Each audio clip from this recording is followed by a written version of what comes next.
The House will come to order.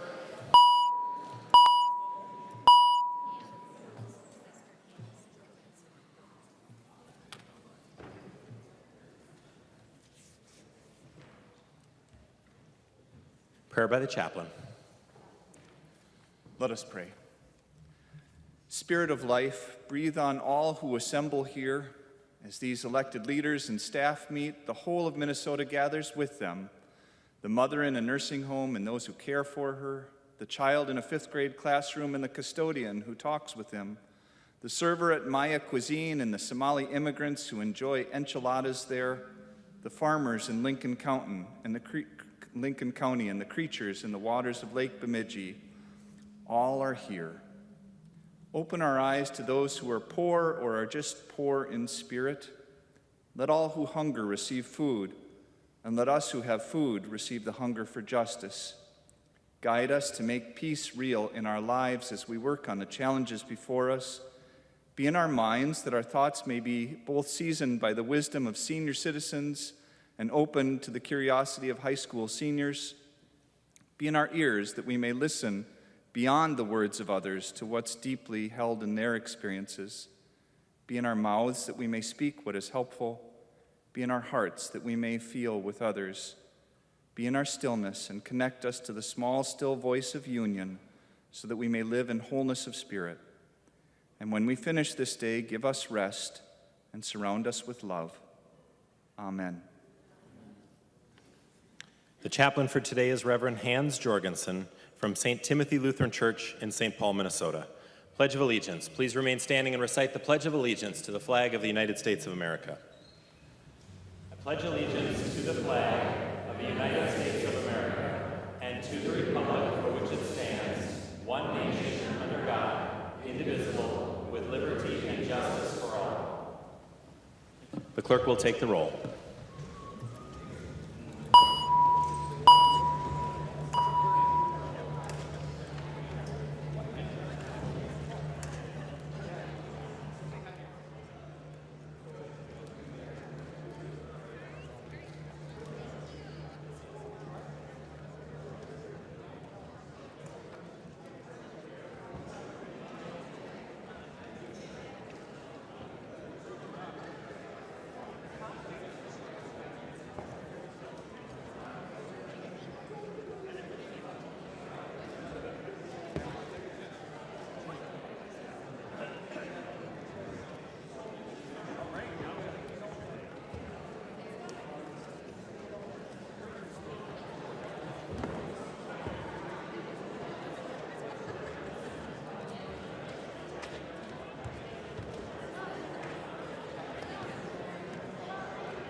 The clerk will close the roll.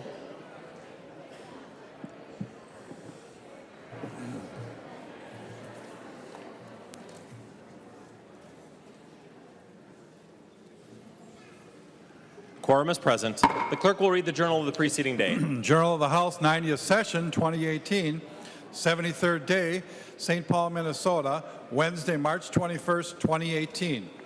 If there is no objection, further reading of the journal will be dispensed with, and the journal will be approved as corrected by the Chief Clerk. Hearing no objection, the journal is approved as corrected by the Chief Clerk.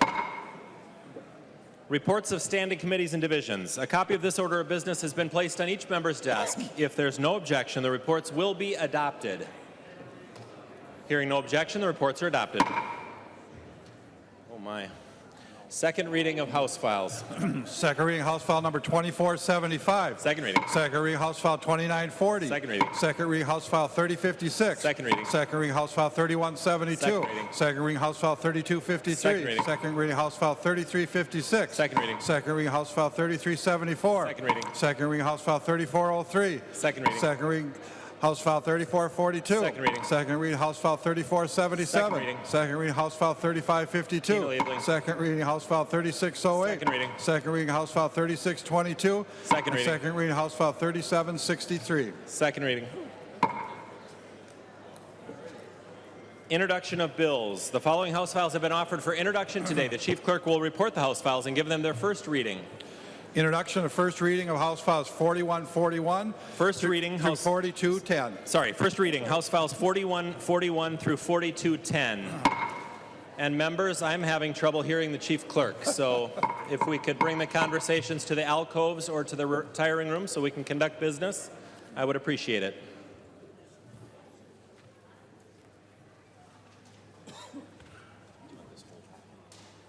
Messages from the Senate. Message from the Senate, Mr. Speaker. I hereby announce that the Senate has concurred in and adopted the report of the Conference Committee on Senate File number 3133, an act relating to public safety. Senate has repassed said bill in accordance with the recommendation and report of the Conference Committee. Said file herewith transmitted to the House, and the message is signed Cal R. Ludeman, Secretary of the Senate.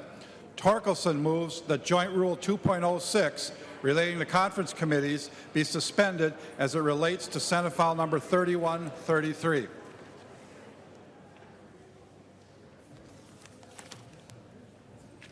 Recognize the member from Brown, Representative Torkelson. To your motion. Thank you, Mr. Speaker. That is my motion. The conference committee met this morning and finished up its work. The conference committee's report's been signed by all 6 members, passed by the Senate earlier today, and I'd like to get a vote to suspend the rules today so we can take it up here also on the House floor. Thank you, Mr. Speaker.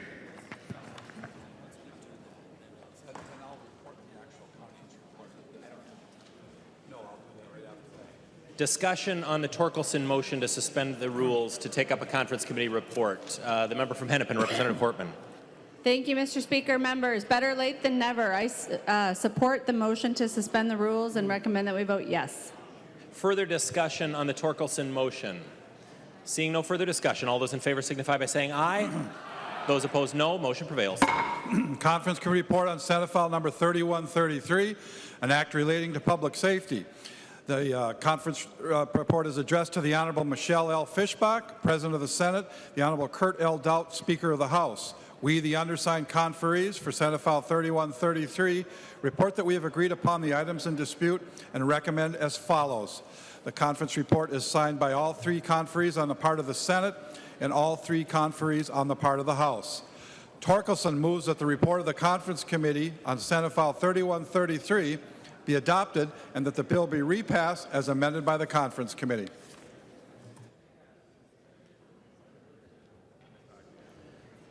Recognize the member from Brown, Representative Torkelson, on the motion to adopt the Conference Committee report. Thank you, Mr. Speaker. I will briefly go through the changes that were made in Conference Committee and describe the bill as it came back to the House today.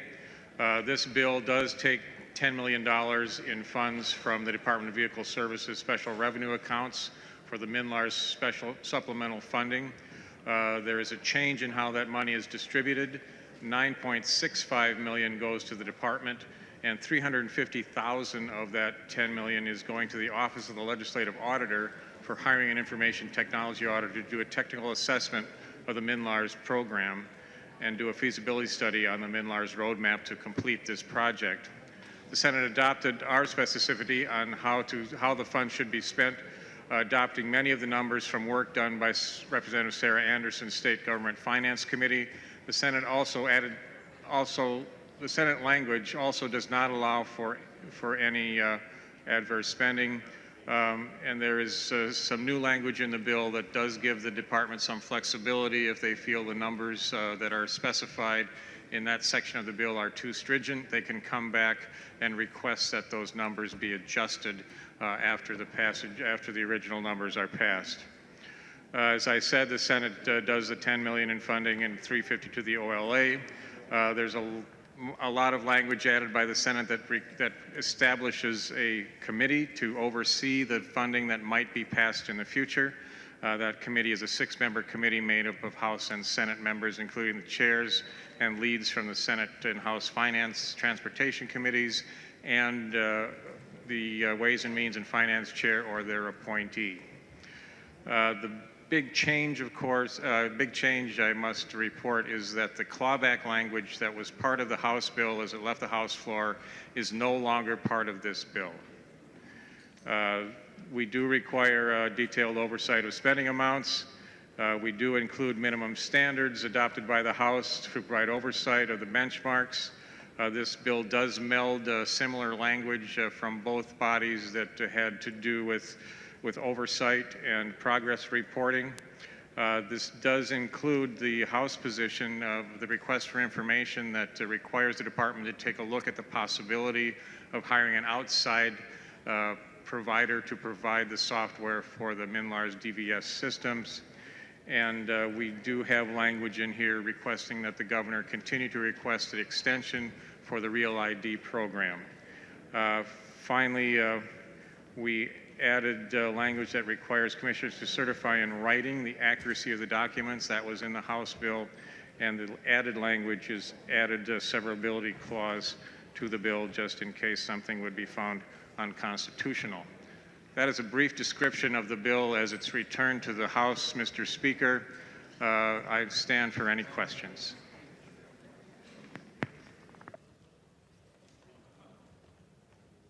The member from Hennepin, Representative Clark. For what purpose do you rise? Thank you, Mr. Speaker. It's my honor to introduce the body to a State your guest point who of is... personal privilege. Point of personal privilege, thank you. It's my honor to introduce the body to a guest who is with us here today.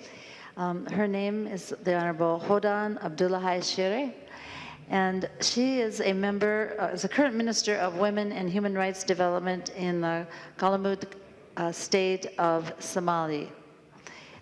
She was the Goodwill Ambassador for Women in Politics, and for the past 6 years, she has been a strong advocate against gender-based violence against women, children, and for the protection of women.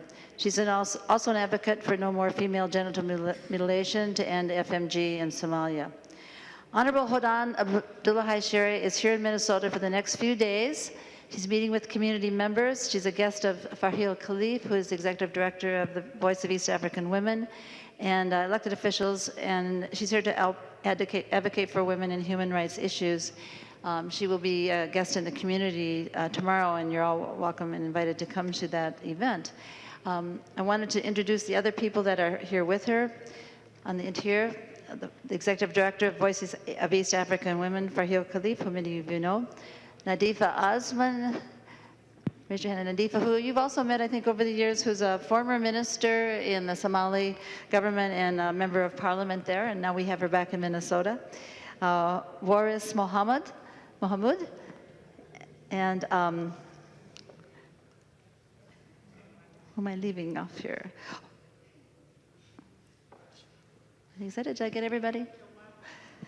Oh, Jawahir, there she is, okay. I wanted to introduce each of these women and tell you that they're all working here in our community, working on these issues. And I would ask you to give them a warm welcome, come up and say hello to them, and invite them to talk with you about the issues that you are working on for our Somali community here in Minnesota. Thank you.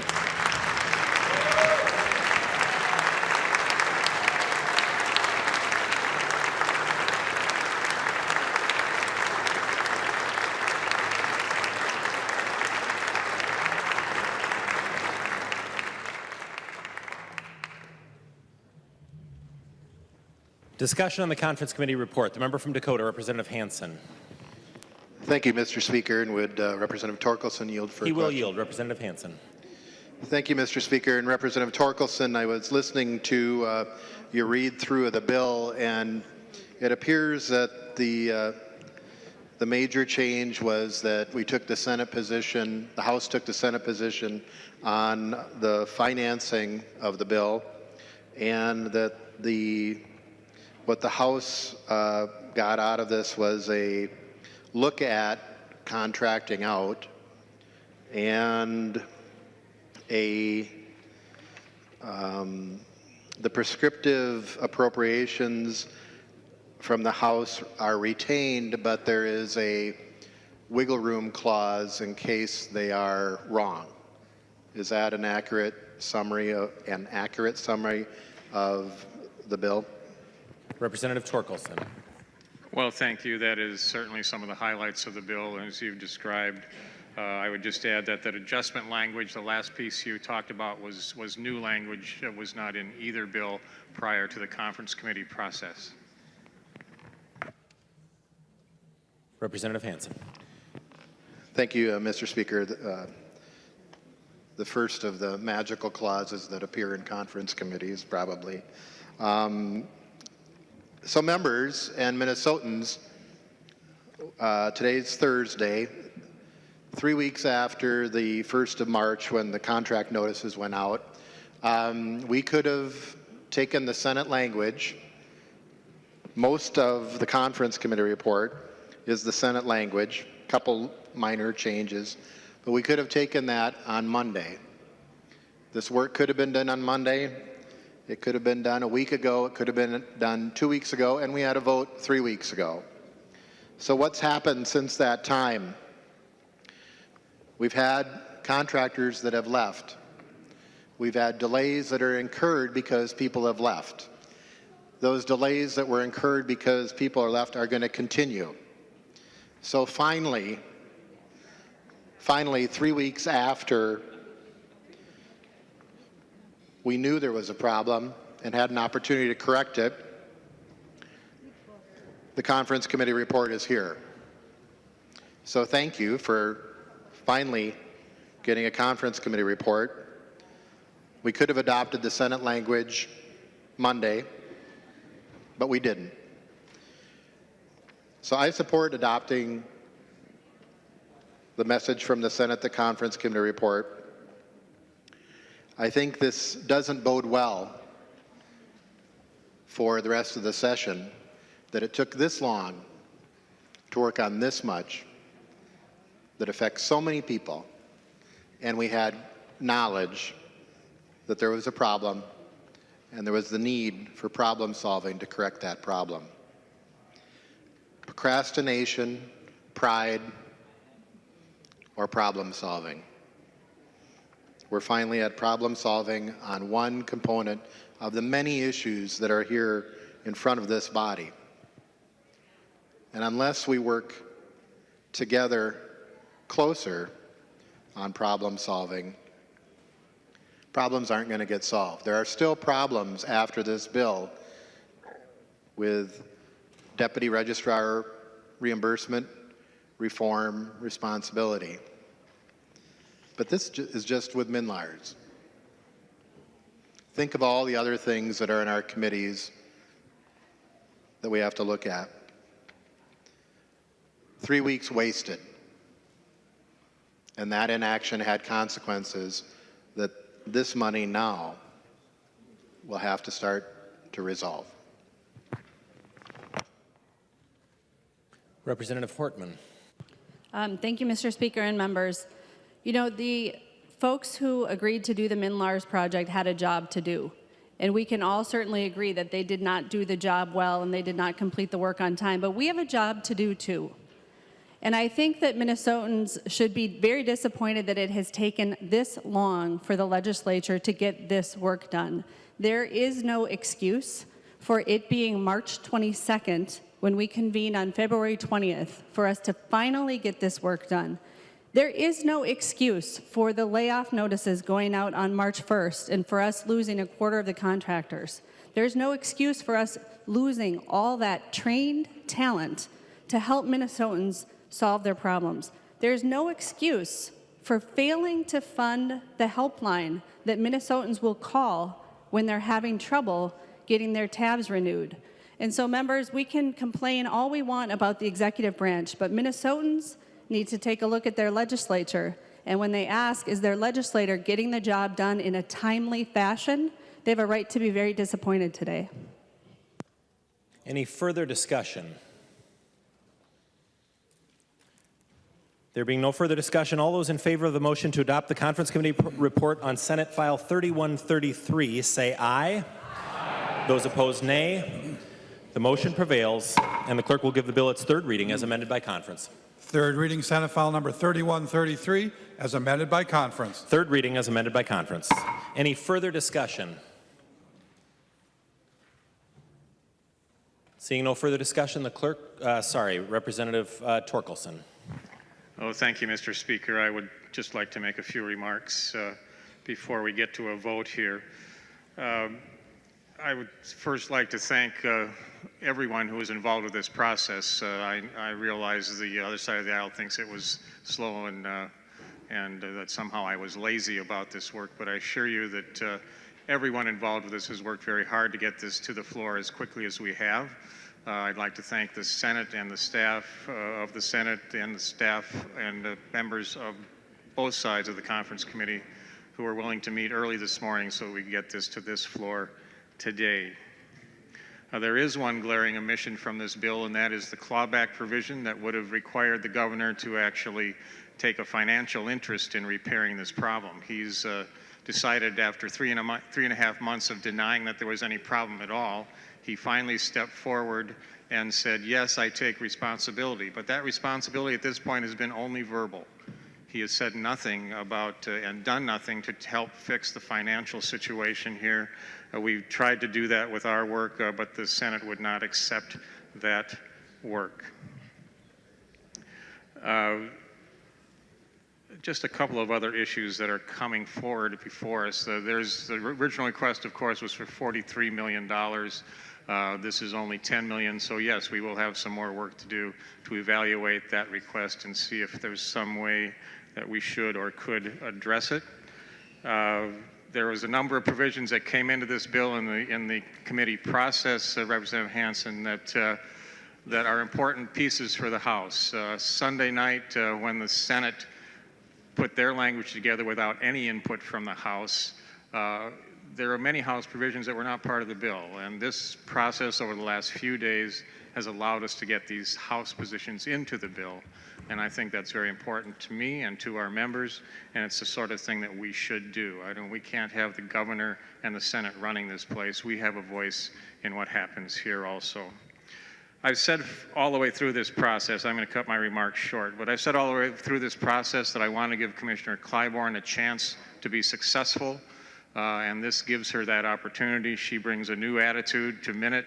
I hope that she can do that work efficiently and well and get Minute operating so that it does the work it's supposed to do for the citizens of Minnesota in a timely fashion. It's taken us some time to get this work done in the legislature, but it's taken Minute 10 years, and they're not done yet. This is unconscionable. We need better performance. This bill includes a lot of oversight that apparently is needed so that they can actually get their work done. Thank you, Mr. Speaker. Thank you, members. This isn't the last time you're going to hear MNLARS. Any further discussion? Seeing no further discussion, the clerk will take the roll.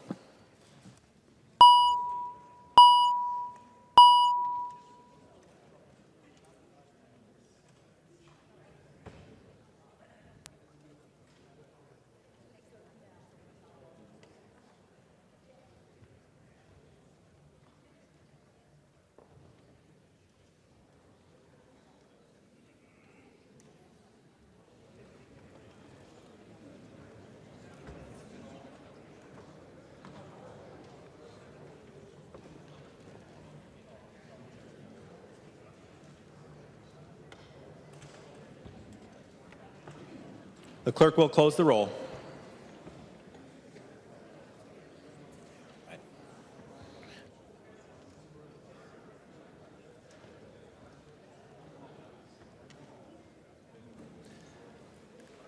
There being 124 ayes and 6 nays, the bill is repassed as amended by conference and its title agreed to. Report from the Committee on Rules and Legislative Administration. Pepin from the Committee on Rules and Legislative Administration, pursuant to Rules 1.21 and 3.33, designates the following bills to be placed on the calendar for the day for Monday, March 26, 2018, and establishes a pre-filing requirement for amendments offered to the following bills: House File numbers 2982, 3418, and 3157.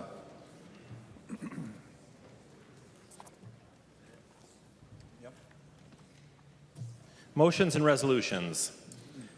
There are copies of the non-controversial motions at the House desk and online. If there's no objection, we'll take action on these motions first.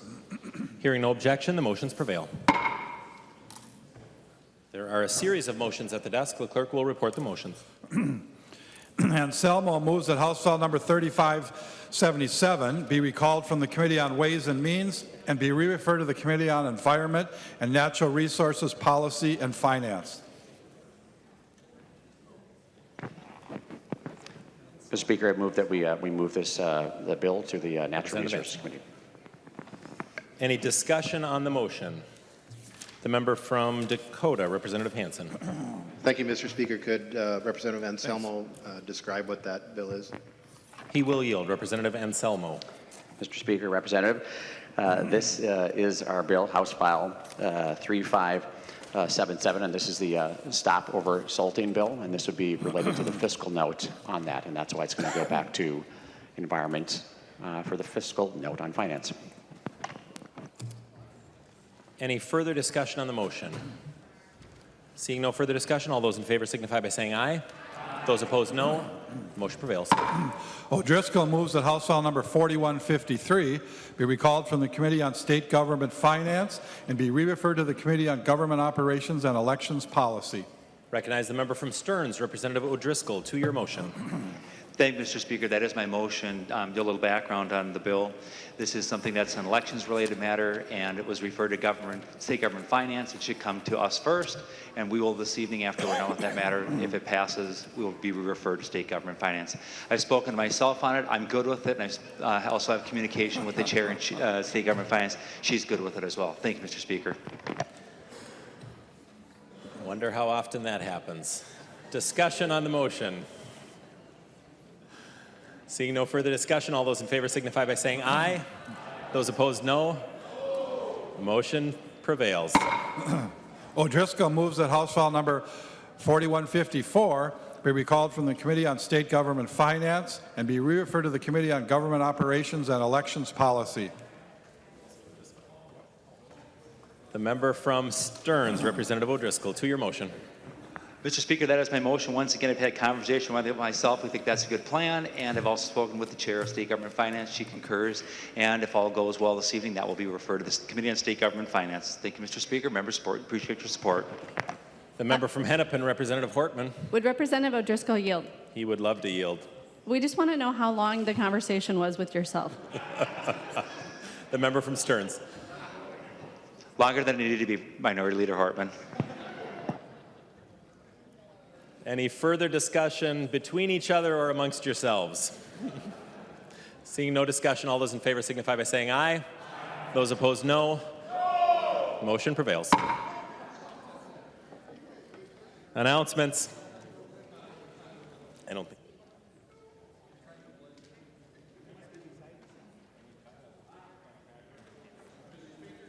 The member from Washington, Representative Detmer. Thank you, Mr. Speaker. Announcement to all Veterans Affairs Division Committee members. We will convene at the call of the chair in room 10 in the State Office building, at the call of the chair. Thank you. The member from Mille Lacs, Representative Erickson. Announcements. Thank you, Mr. Chair. Education Innovation Policy will reconvene at 5 o'clock or call of the chair in room 200 of the State Office building. Any further announcements? The member from Hennepin, Representative Pepin.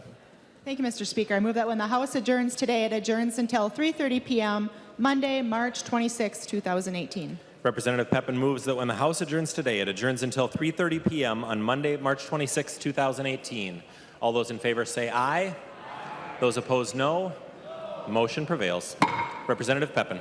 I move that the House do now adjourn. Representative Pepin moves that the House do now adjourn. All those in favor say aye. Aye. Those opposed, no. The motion prevails and the House stands adjourned until 3:30 p.m. Monday, March 26, 2018.